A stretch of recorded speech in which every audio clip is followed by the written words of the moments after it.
Pernahkah kamu datang ke gereja dan semuanya sudah siap?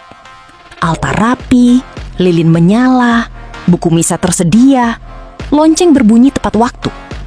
Lalu kita bertanya, siapa yang menyiapkan semua itu? Mari kita bahas dalam Lentera Iman Katolik. Inilah sosok yang sering tidak terlihat, tetapi pelayanannya sangat penting dalam gereja Katolik. Namanya koster, atau sering juga disebut sakristan. Kadang orang mengira tugas koster hanya membuka pintu gereja atau membersihkan ruangan. Padahal tugas mereka jauh lebih luas. Mereka adalah orang-orang yang bekerja di balik layar agar perayaan liturgi berjalan dengan tertib, indah, dan penuh hormat. Koster menyiapkan perlengkapan misa, piala, hosti, anggur, buku perayaan, lilin, kain altar, dan berbagai perlengkapan ibadah lainnya. Mereka juga menjaga ruang sakristi, yaitu tempat imam dan petugas liturgi mempersiapkan diri sebelum perayaan dimulai.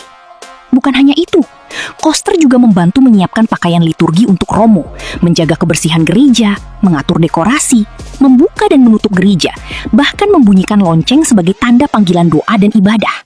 Pelayanan ini kelihatannya sederhana, tapi sebenarnya membutuhkan ketekunan, kesetiaan, dan hati yang rendah hati. Sebab seringkali koster datang lebih awal dari umat lain dan pulang ketika banyak orang sudah meninggalkan gereja. Dalam iman Katolik, pelayanan seperti ini sangat berharga. Yesus pernah berkata dalam Markus 10 ayat 45, "Anak manusia datang bukan untuk dilayani, melainkan untuk melayani." Ayat ini mengingatkan kita bahwa pelayanan tidak selalu harus terlihat besar. Yang penting adalah hati yang tulus. Menariknya, di beberapa tempat di Indonesia, pekerjaan koster bahkan dapat dilakukan dengan baik oleh orang dari keyakinan lain.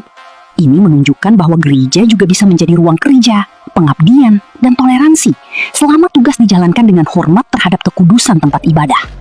Jadi, ketika kita melihat gereja bersih, altar tertata, dan misa berjalan lancar, jangan lupa, ada tangan-tangan sederhana yang bekerja dalam diam.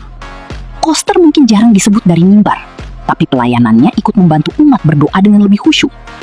Maka mari belajar menghargai mereka, karena gereja tidak hanya berdiri karena yang tampil di depan, tetapi juga karena mereka yang setia melayani di belakang layar. Kalau kamu pernah dibantu atau mengenal seorang koster yang setia melayani, tulis di komentar. Terima kasih para pelayan sungguh. Follow Lentera Iman Katolik agar kita terus belajar iman Katolik dengan sederhana, jernih, dan menyentuh hati. Semoga Tuhan memberkati kita semua.